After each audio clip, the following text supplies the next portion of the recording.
Hello, FINA 510 students. This is going to be a debrief of your round one practice. So what you're looking at is the analyst report for what we did so far. And so you get these pie charts that tell you how each of the teams did along a bunch of metrics. And so things we like to see, obviously, is a lot of blue. And actually, if you look at that, overall, we are off to a really good start. So this is pretty good for a round one result. So let's highlight some things that were really good. So first, emergency loans were quite low. So in fact, we just had 2 teams with any emergency loans at all. And Baldwin's emergency loan was quite small. And so that's good. Usually round one, we tend to see more emergency loans than that. And other things that were good, we did a decent job of forecasting. There's one particular issue that came up, you'll see. So Chester and Ferris did relatively poorly with the other teams at this, and when we go in and look at the data, we can see why. So one thing that we did consistently poorly on compared to the others is customer satisfaction. So this is having products that please your customers.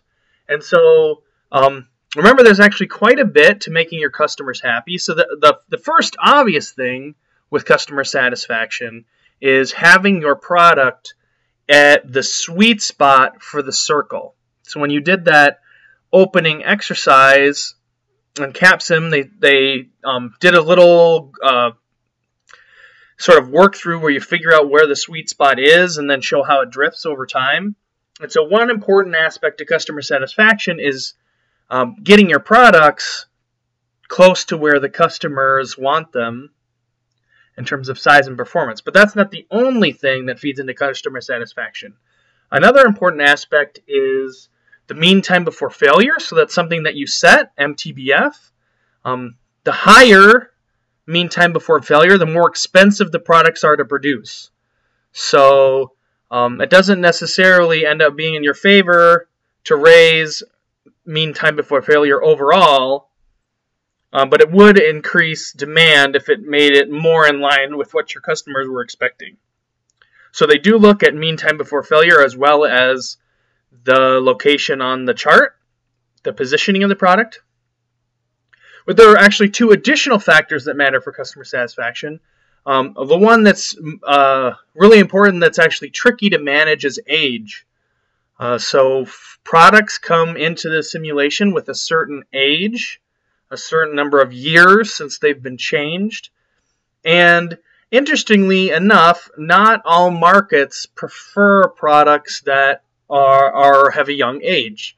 So you can imagine if you were going to do a low-cost solution across a wide array of products, you would want something that you knew was reliable. So this is, you can imagine people that like to buy used cars because they look them up online and figure out which ones are inexpensive and reliable.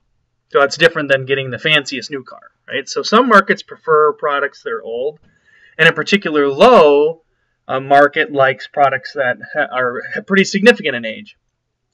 And so age can change as you do R&D, and so managing position while at the same time managing age is a tricky joint problem. If you do lots of R&D to get your product to the perfect position every time, it's going to make your age small, which in some markets they like and in other markets they don't. So there's a strategic trade-off in managing position and age. And then additionally, price. So if you're priced outside of the acceptable range, that will drive down customer demand as well.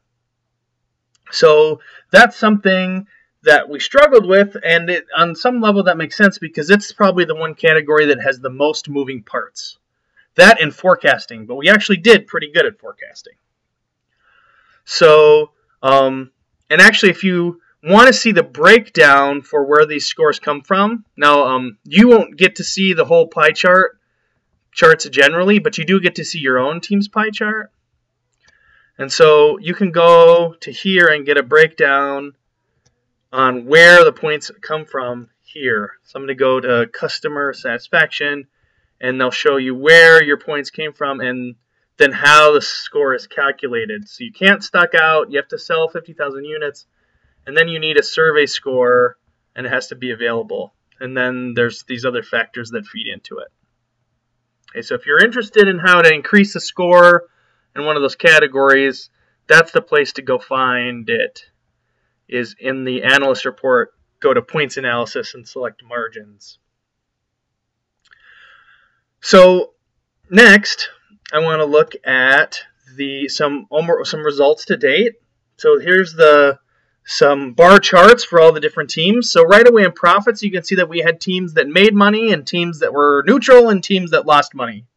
Also important to realize is that having profits is a generally positive thing, but not necessarily uniformly positive. So for example, if you were investing a lot, in particular in things that show up where you spend a lot right away and then reap the benefits later, that's going to drive down profits in the short term and drive it up in the long term. Alternatively, you can sell vital resources and reap profits now at the expense of results later.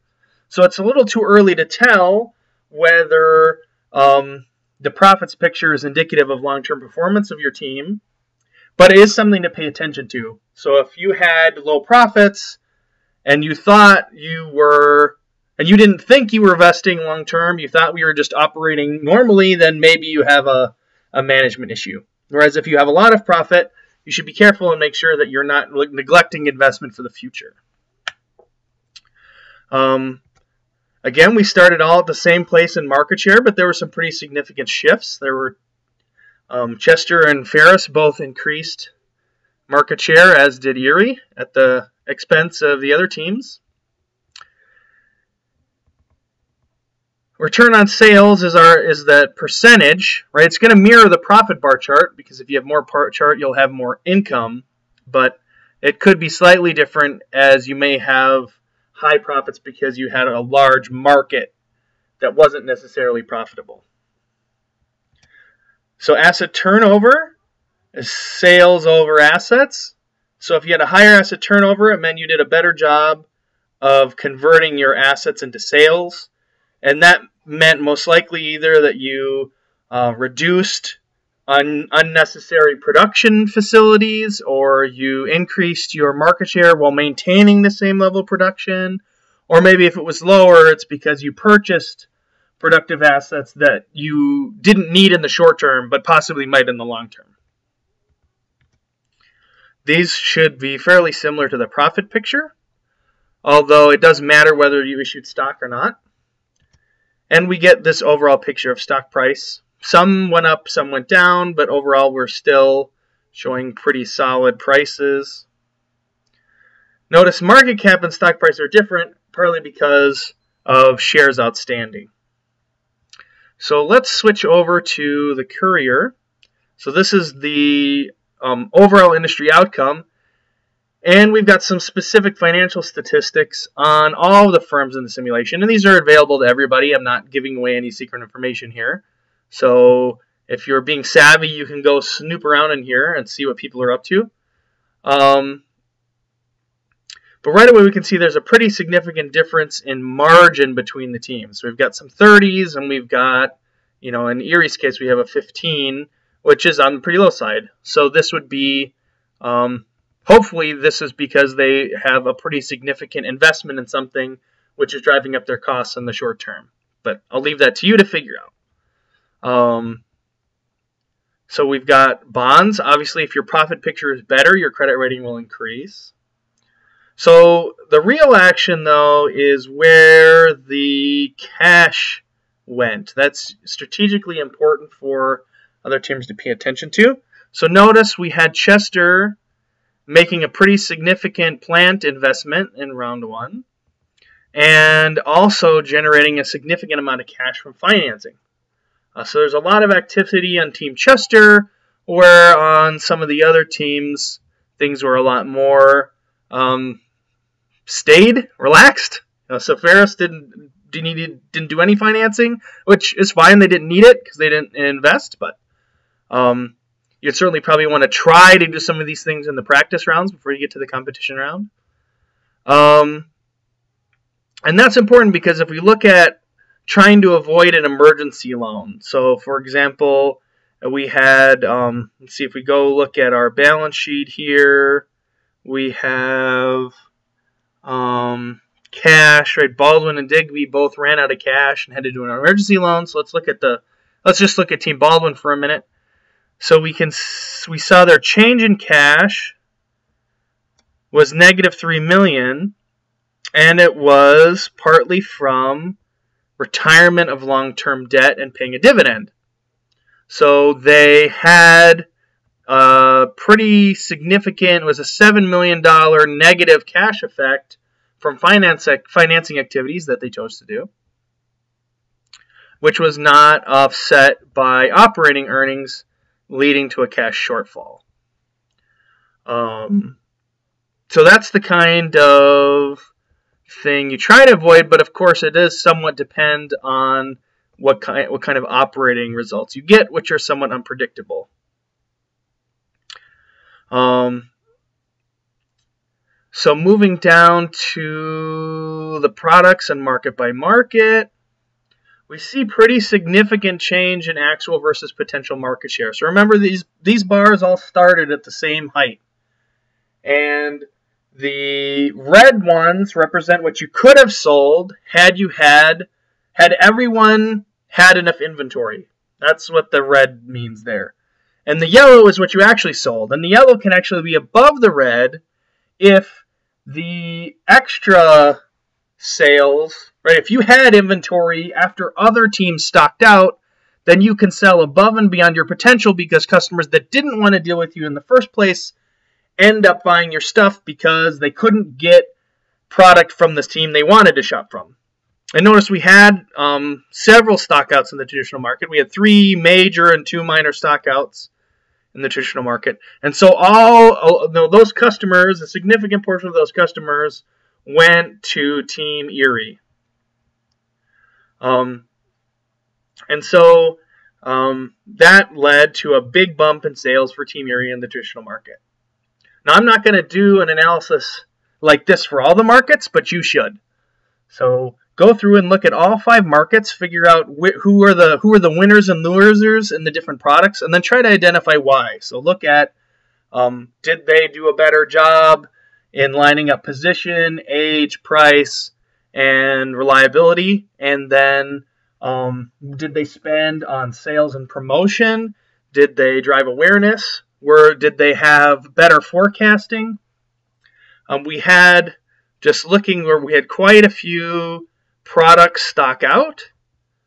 And so in order to prevent that, it requires improving your forecasting method and then also carefully keeping track of at least, a guess or a careful calculation of the implications of some of the changes you've made.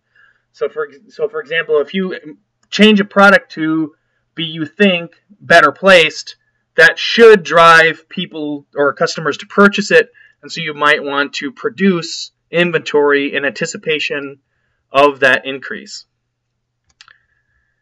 Or if you think other teams might, then you would want to reduce your production on the assumption that they're going to steal market share from you.